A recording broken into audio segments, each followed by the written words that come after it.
Muy bien, y también te invito a abrir tu boletín. Allí puedes ir a la parte interior. Si alguien le falta lápiz, listo. Sí.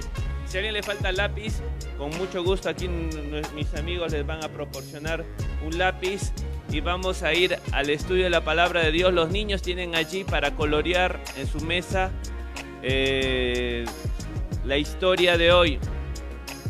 El día de hoy vamos a estudiar la historia del 9º rey de Israel. Como bien lo habíamos dicho antes, el pueblo de Dios se dividió en dos, en el reino del norte y en el reino del sur. En el reino del sur quedó Judá y Benjamín. En el reino del norte quedaron las 10 otras tribus. Muy bien, vamos a ver que el 9º rey, durante el reinado de este 9º rey que se llama Joram, con J, a ver, repitan conmigo, Joram, muy bien, Joram, fue el 9º rey y sucedió un acto divino sorprendente que hoy vamos a poder escucharlo. Aquí mi amigo Joan fue el que Chris fue quien leyó al inicio de la reunión, y para esto vamos a pedir la dirección del Espíritu Santo y que Él sea hablando a nuestras vidas. Vamos a orar y vamos a pedir la bendición para todos los que nos pueden escuchar allí en sus casas o donde se encuentren, y a todos también los que están en esta hermosa mañana. Señor, queremos rogar la obra de tu Espíritu Santo en estos momentos, que sea Él hablando a nuestras vidas a través de tu palabra, de tu servidor. Sabemos que es la obra tuya, Señor. Paul no es nadie, sino es tu palabra y tu Espíritu Santo el que obra, Señor. Que cada uno de nosotros podamos ir a tu palabra, poder ser convencidos, Señor, por tu Espíritu Santo. En el nombre de Jesús, amén. Muy bien, para poder ver en esta historia, el título de esta predicación se llama No dudes más. La duda es el producto de una mente dividida. Es decir, cuando nosotros dudamos es que estamos queriendo agradar a dos señores, o estamos escuchando a Chivas y estamos escuchando al América. Entonces, tenemos dos fuentes que están alimentando nuestra mente. Cuando sucede eso es que hay dudas dentro de nosotros. Es una mente dividida.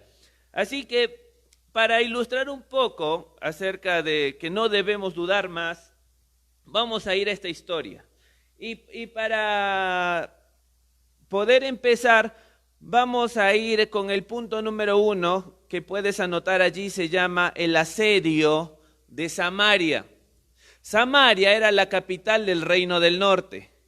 Samaria fue invadido por Ben-Hadad, rey de la tribu del norte, rey de Aram, que llegó y sitió, es decir, todo alrededor de la ciudad, todas las ciudades tenían muros, y cerrar la ciudad, impedir el ingreso y la salida de aquella ciudad, escúchenme, era el método más efectivo para poder hacer caer a un reino.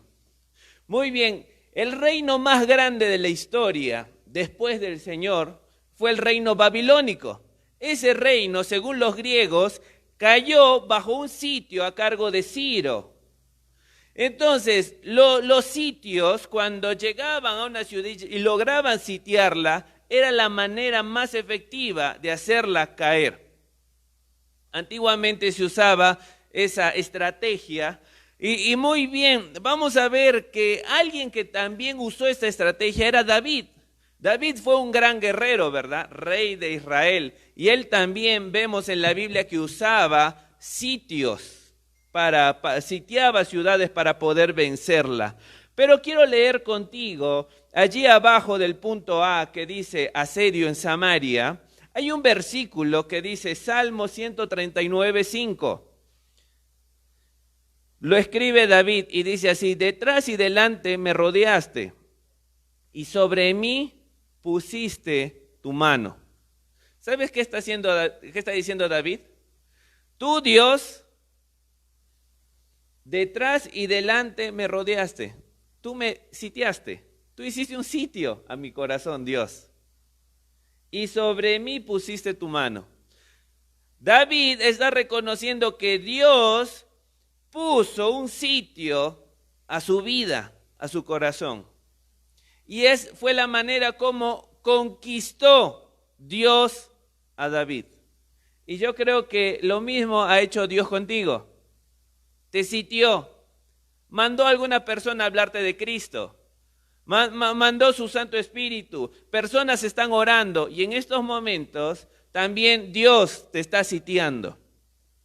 Entonces Dios te está sitiando para que tú y yo podamos caer, porque la verdad somos muy orgullosos y no queremos obedecer a la palabra de Dios. Y cuando Dios nos habla, no lo queremos obedecer, pero Él viene y nos sitia. Y creo que hoy tenemos que dejar cosas en nuestra vida, debemos dejar prácticas en nuestra vida, porque Dios empieza a trabajar por medio de su Espíritu Santo, por medio de su palabra, por medio de personas, por medio de tu mamá, por medio de tu papá, por medio de tus hermanos que te hablan las cosas que estás haciendo mal, y tú y yo no queremos dejar esas cosas. Pero ese sitio, Dios en su amor nos sitia, no por querer ser alguien ególatra que quiere ganar una victoria, no, porque sabe que es lo mejor para ti, que te rindas al control eterno de Dios, al control completo. Tú y yo debemos rendirnos ante el control completo de Dios. Y qué hermosa imagen acá que un rey que conquistó pueblos por medio del sitio, que es David, viene y nos da este salmo: detrás y delante me rodeaste y sobre mí pusiste tu mano. Así que hoy no es alguien que sepa de tu vida, sino es Dios quien te está rodeando. ¿Quién te está rodeando? Dios va llegando a la presencia de tu vida y quizá Dios va cerrando puertas. Nuestros planes se van cayendo. ¿Cuántas veces se nos tuvo que caer mis planes para obedecer a Dios? ¿Cuántas veces lo que yo quería nunca se me dio? Porque lo mejor es hacer la voluntad de Dios, no nuestra voluntad. Porque nuestra voluntad es camino de muerte, dice Proverbios. Es mejor que dejamos, Señor, bueno, quiero hacer tu voluntad. Y gracias por tenerme la paciencia y darme una oportunidad y cerrar aquella puerta. Quizás sea una novia, un novio que no te corresponde. Quizás no sea ni el tiempo, pero Dios va cerrando puertas. Así que no seamos necios, no seamos orgullosos. No tratemos de mantenernos ahí en el asedio, como vamos a ver la historia de Joram. El asedio en Samaria. Número 1, había una alta inflación. Versículo 25 dice lo siguiente: sin embargo, tiempo después el rey de Aram reunió todo su ejército y sitió Samaria. Como consecuencia, hubo mucha hambre en la ciudad. Estuvo sitiada por tanto tiempo, escuchen, que la cabeza de un burro se vendía por 80 piezas de plata. Eso quiere decir 1 kilo de plata valía una cabeza de un burro, de un asno, como lo traduce la 60. Y 300 mililitros de estiércol de paloma. Algunos dicen que es una manera de referirse a un guisante. O quizá el estiércol de estos animales también se consumía en el asedio. Entonces vemos que la situación dentro de la ciudad no era nada fácil. La inflación estaba altísima, más que cualquier país hoy en día, y las situaciones se estaban llevando muy caro. Entonces 1 kilo de plata equivalía a una cabeza de un animal, que ese animal, la verdad, Levítico ya lo prohibía que se consuma. Y 60 gramos de plata era lo que valía 300 mililitros del estiércol de paloma. Entonces 60 gramos de plata. Ahí puedes anotarlo en tu boletín. Muy bien, también vamos a ver que dentro de la ciudad se llegó a un canibalismo, así como lo escuchas, sorprendente. Las personas empezaron a comer carne humana. Y vamos a ver lo que sigue, el versículo 26 en adelante, dice: cierto día, mientras el rey de Israel caminaba por la muralla de la ciudad, una mujer lo llamó y dijo: mi señor, el rey, por favor, ayúdeme. Le dijo, él le respondió: si el Señor no te ayuda, ¿qué puedo hacer yo? No tengo comida en el granero ni vino en la prensa para darte. Pero después el rey le preguntó: ¿qué te pasa? Ella contestó: esta mujer, ella hablando de otra mujer, me dijo: mira, comámonos a tu hijo, hoy y mañana comeremos al mío. Entonces cocinamos a mi hijo. Estamos entendiendo lo que está diciendo, es algo horrible. Y nos lo comimos. Es decir, estas dos mujeres comieron uno de los niños. Al día siguiente yo le dije: mata a tu hijo para que nos lo comamos, pero ella lo había escondido. Entonces la segunda fue más viva, no quiso dar a su hijo. Cuando el rey oyó esto, rasgó sus vestiduras en señal de desesperación, y como seguía caminando por la muralla, la gente pudo ver que debajo del manto real tenía tela áspera puesta directamente sobre su piel. Entonces el rey juró: que Dios me castigue y aún me mate si hoy mismo no separo la cabeza de Eliseo de sus hombros. Es decir, no, lo mato. Muy bien, vamos a ver que en Levítico, si vas a tu boletín, Levítico capítulo 26, 27 al 29, dice lo siguiente: si aún, escuchen, si aún con esto no me oyeres, Dios está hablando de la disciplina, de las maldiciones, del castigo que iba a haber si el pueblo no obedecía. Si aún con esto no me oyeres, sino que procedieres conmigo en oposición, versículo 28, yo procederé en contra de vosotros con ira y os castigaré aún 7 veces por vuestros pecados. Versículo 29, y comeréis la carne de vuestros hijos y comeréis la carne de vuestras hijas. Entonces vamos a ver que el canibalismo, como vemos aquí, ya el Señor lo había advertido. Y vamos a dar otro pasaje, Deuteronomio 28, 53. Y comeréis el fruto de tu vientre, la carne de tus hijos y de tus hijas, que Jehová tu Dios te dio en el sitio y en el apuro, con que te angustiará tu enemigo. Al recién nacido que sale de entre tus pies y a sus hijos que dieras a luz, pues la comerá ocultamente por la carencia de todo, en el asedio y en el apuro con que tu enemigo te oprimirá en tus ciudades. Vamos a ver que esto el Señor a través de Moisés escribió en el año, escuchen, 1400 antes de Cristo. El asedio de Asiria se llevó en el 850. O sea, aproximadamente 6 siglos después. Esta no es una profecía. Esta era una declaración del Señor que le hablaba de las consecuencias del pecado. Si el pueblo se apartaba de su Dios, iba a terminar así. Y el pueblo terminó así. Es decir, por la desobediencia se cumple Levítico y Deuteronomio. ¿Te das cuenta lo poderoso que es la palabra del Señor? Lo real que es, lo que dice ahí la palabra, esa es la que se cumple. No la que puede decir un hombre, no la que puede decir alguna institución, organización. La palabra de Dios es la que se cumple. Es decir, entre Levítico y Deuteronomio hubo 600 años. Y en esos 600 años se cumplió lo que dice la palabra del Señor. Vamos a avanzar y vamos a encontrar el orgullo que había en la vida de Jorán.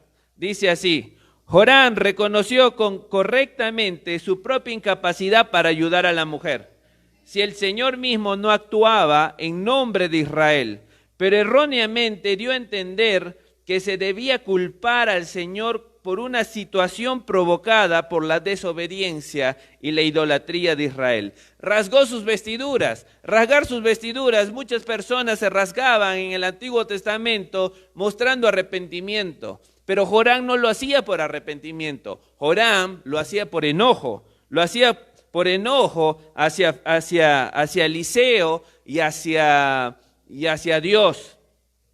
Vamos a encontrar que el oficio de profeta era peligroso y podía exigir un alto precio personal.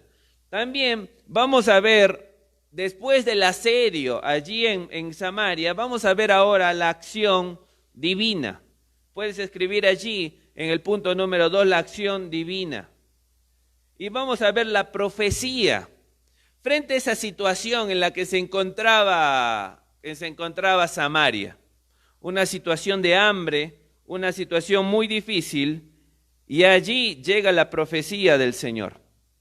Dice así, versículo 1 del capítulo 7, escucha el mensaje del Señor. Esto dice el Señor, mañana a esta hora, en los mercados de Samaria, en los súper de Samaria, en los Soriana, en los Aurrerá de Samaria, 7 litros de harina selecta costarán apenas una pieza de plata.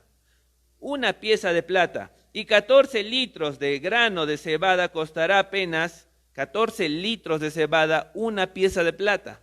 Antes, con 5 piezas de plata podían comprar solamente 300 mililitros de excremento de paloma. Ahora, un día después, dice Eliseo, van a poder comprar harina y cebada para llenarse, para hacer pasteles, para hacer tortas y todo lo que desean iba a haber en los mercados allí de Samaria. Vamos a ver que esa profecía fue respondida por un funcionario, alguien muy cercano allí al rey, y dijo lo siguiente. El funcionario que atendía al rey le dijo al hombre de Dios, esto sería imposible aunque el Señor abriera las ventanas del cielo.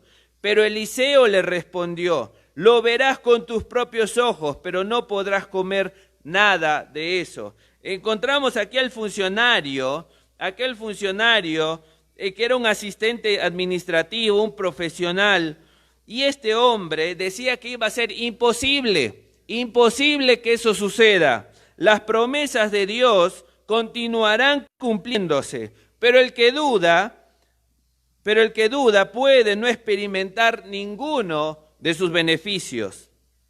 Santiago 1:6 dice lo siguiente, cuando se la pidan, asegúrense de que su fe sea solamente en Dios, y no duden, porque una persona que duda tiene la lealtad dividida y es tan inestable como una ola del mar que el viento arrastra y empuja de un lado a otro. La duda surge porque tenemos la mente dividida. Este funcionario tenía la mente solamente en lo horizontal y no en lo vertical. Este hombre tenía puesta la mirada en las cosas que podía ver. Y muchos de los que estamos acá solamente podemos decidir y confiar en cosas que vemos, pero no estamos viendo la obra vertical de Dios, la obra milagrosa de Dios, la obra de Dios en medio de nosotros. ¿Cómo miramos? Cuando miramos al mundo y nuestra mirada es horizontal, ¿sabes qué? Nos desanimamos. Eclesiastés 1:14, vamos a leer y vamos a ver a Salomón. Eclesiastés 1:14 y vamos a encontrar lo siguiente. Salomón, después de ver todo lo horizontal, dice así, observé todo lo que ocurría bajo el sol, y a decir verdad, miren la actitud, nada tiene sentido, es como seguir al viento.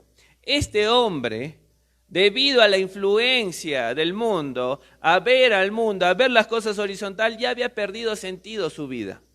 Y muchas veces nuestra vida pierde sentido, porque empezamos a ver nomás las cosas que se ven y no las que pueden ser. No estamos aplicando la fe a nuestra vida porque solamente queremos ver las cosas que estamos tocando o viendo. Prender la radio en un viaje, hoy por hoy en las mañanas, muchas veces te desanima. y me desanima. Yo la apago. Muchas veces los comentaristas de radio lo prendes y dicen, no hay horizonte para México. Y ves que es más político que informativo, es más un tema para desanimar que para poder ver opciones. Encontramos que muchas veces el desánimo está impregnado en nuestra sociedad, y no solamente por la radio, la televisión, el internet. Y encontramos este tema del virus que estamos viviendo ahora, y las personas pierden la esperanza, perdemos la fuerza para poder trabajar, hacer las cosas por los noticieros y las cosas o las personas que escuchamos. Entonces, no te digo que no vivas, no escuches las noticias. Tenemos que escuchar noticias, pero solamente lo necesario, no podemos vivir escuchando eso. Tenemos que escuchar más el periódico del mañana, que es la Biblia. La Biblia ya habla de la profecía y lo que va a pasar mañana. Este libro es la palabra viva de Dios y es la única que puede traer transformación y ánimo a nuestra vida.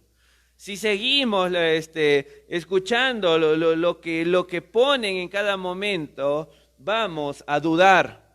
Hoy este mensaje te quiere decir, no dudes más.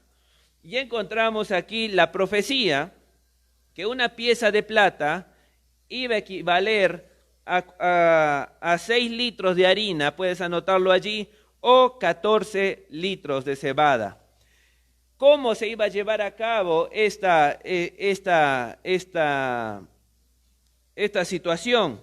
Vamos a ver que Dios iba a pelear por su pueblo. Versículos 6 y 7 dice lo siguiente. Pues el Señor había hecho que el ejército, vamos a leer desde antes, del versículo 3. Ya el funcionario había dicho que no iba a suceder. Versículo 3 dice lo siguiente. Sucedió que había 4 hombres con lepra sentados en las entradas de la puerta de la ciudad. ¿De qué nos sirve sentarnos aquí a esperar la muerte?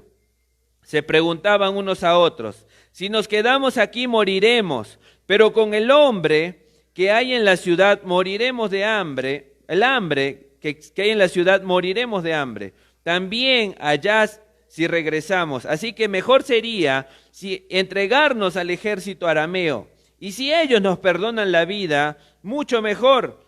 Pero si nos matan, igual habríamos muerto. Así que al ponerse el sol, salieron hacia el campamento de los arameos, pero cuando se aproximaron al límite del campamento, no había nadie.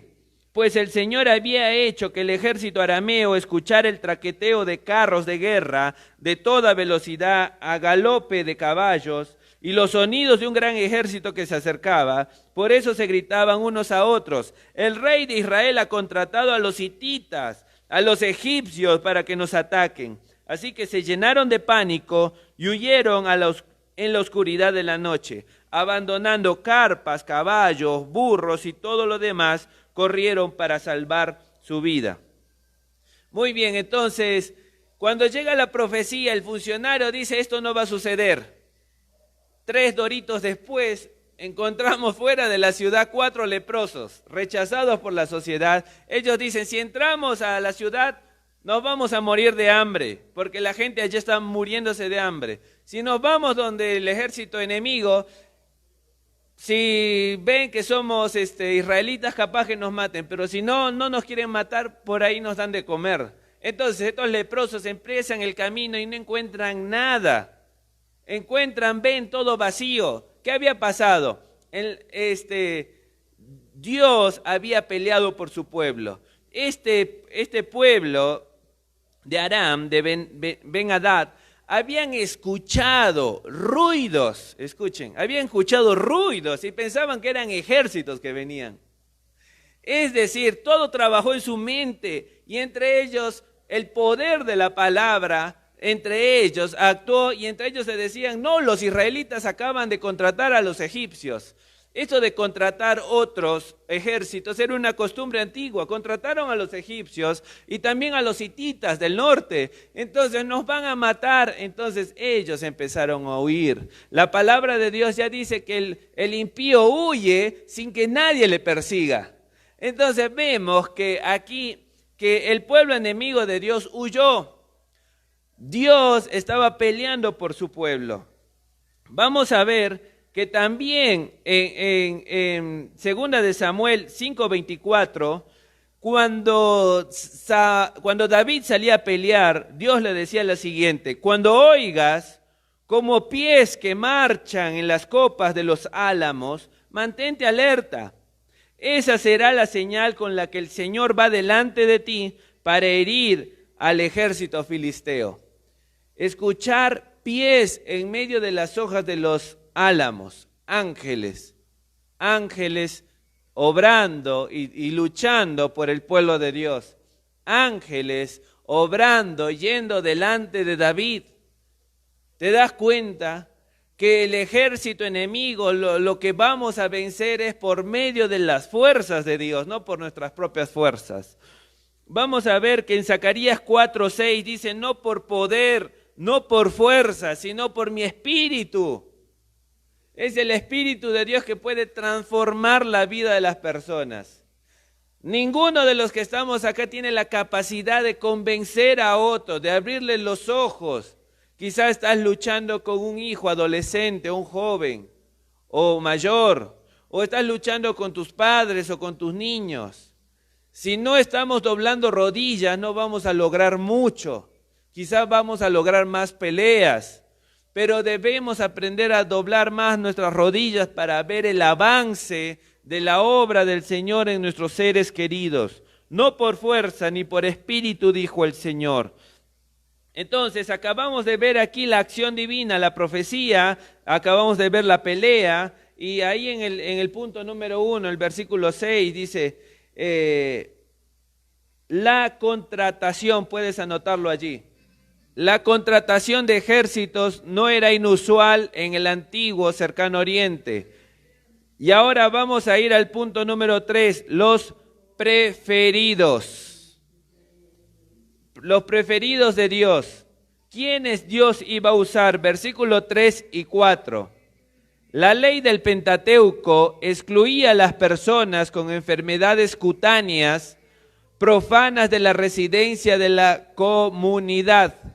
Entonces, aquellos, ya vamos a empezar a bailar, aquellos que tenían una enfermedad cutánea eran rechazados y salían de las ciudades, de las murallas. Entonces encontramos que Levítico 13, 46, número 5, 2 al 3, nos habla que estas personas salían de las ciudades.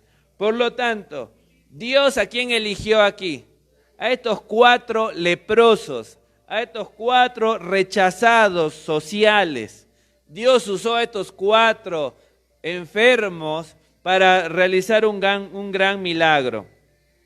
Y vamos a encontrar allí, versículo 8 del capítulo 7, cuando los leprosos llegaron al límite del campamento, fueron de carpa en carpa, comieron, bebieron vino, sacaron plata, oro, ropa, escondieron todo.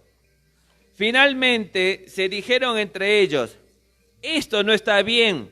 Hoy es un día de buenas nuevas, de buenas noticias, y nosotros no lo hemos dicho a nadie. Si esperamos hasta la mañana, seguro que nos ocurre alguna calamidad. Vamos, regresemos al palacio y contémosle a la gente. Así que regresaron a la ciudad e informaron a los porteros lo que había sucedido. Salimos al campamento arameo, dijeron, y allí no había nadie. Los caballos, los burros estaban atados y todas las carpas estaban en orden, pero no había ni una sola persona. Entonces los porteros gritaron la noticia a la gente del palacio. Muy bien, aquí vemos que estos 4 hombres empezaron a agarrar todo lo que podían, a comer, a beber, tenían un hambre, pero empezaron a guardar oro, plata, pero luego ellos se hicieron una reflexión, una acertada reflexión se llama este último punto. No podemos quedarnos callados. ¿Cómo vamos a permitir que nosotros disfrutemos de todo lo que estamos encontrando y allí, dentro de Samaria, la gente esté sufriendo de hambre? Allí nuestros familiares, nuestros padres, porque estos leprosos tenían familia, ¿verdad? Tenían padres, tenían hijos, tenían hermanos, primos, tíos. No puede ser que nosotros tengamos comida y ellos estén muriéndose de hambre. Entonces, los 4 leprosos, ¿qué es lo que hicieron? Fueron a buscar dar alimento a las personas. Entonces, cuando llegó esto, en la noticia al rey Aram, al rey Jorán, él dijo: no, esta es una táctica de nuestros enemigos. Están esperando que nosotros salgamos para que nos maten. Cuando mandó la gente para revisar allí el campamento de los arameos, no encontraron nadie. Y así fue como el pueblo salió, todos salieron a buscar comida. Y en la puerta, ¿quién estaba? El funcionario que no creyó.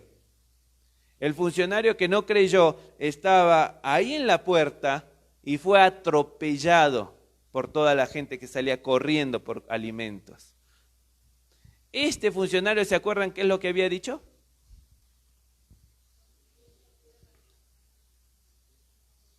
Que no, era imposible, que al día siguiente iba a ser tan barato la comida. Era imposible que se iba a poder vender harina y cebada tan barato. Eso era imposible.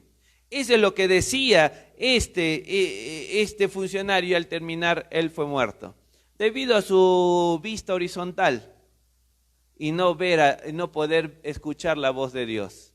Entonces el funcionario murió sin poder observar a su pueblo alimentarse, sin él comer.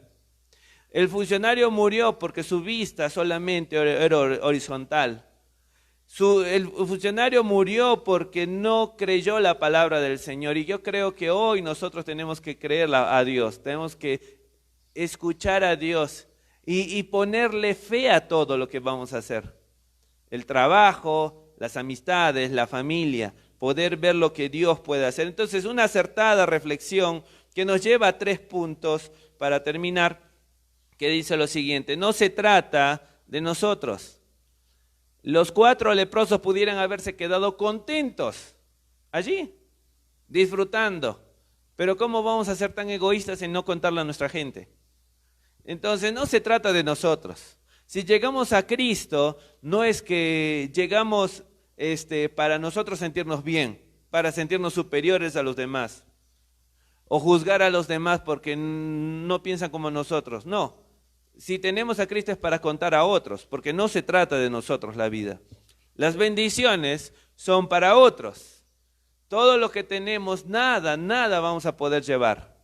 Nada vamos a poder llevar. El fundador de Apple, un hombre con millones y millones, no pudo llevar nada. Llegó un problema allí biliar y tuvo que morir. El dueño de OmniLife también murió. Entonces, tanto dinero no se puede llevar a ningún lugar. Entonces, las cosas que el Señor nos da es para dar a otros. Y punto número 3, debemos amar al que nos rechazó. Estos 4 hombres fueron rechazados por sus familiares, por sus vecinos, porque tenían una enfermedad cutánea, lepra, quizá. Aún así, ellos pensaron en los que les rechazaron. Muchas veces alguien nos rechaza, quizá por algún problema que podemos tener físico o lo que sea, y no queremos saber nada de esa persona. Pero aquí podemos observar que estos 4 leprosos hoy nos dan una gran enseñanza. Así que en esta mañana, no dudemos más. No dudemos más, es el mensaje de hoy, frente al ver este funcionario. Este funcionario miró todo horizontal. Creo que tú y yo debemos aprender a ver las cosas y llenarnos de la palabra de Dios para ver las cosas vertical. ¿Qué Dios puede hacer allí? ¿Qué Dios puede hacer allí? Hoy en un mundo de tanta dudas, de que hay personas que dicen una cosa y hay personas que dicen otra cosa, creo que lo mejor es escuchar la palabra del Señor. Así que te invito en esta tarde a cerrar tus ojos, a inclinar tu rostro y vamos a pedir al Señor su bendición.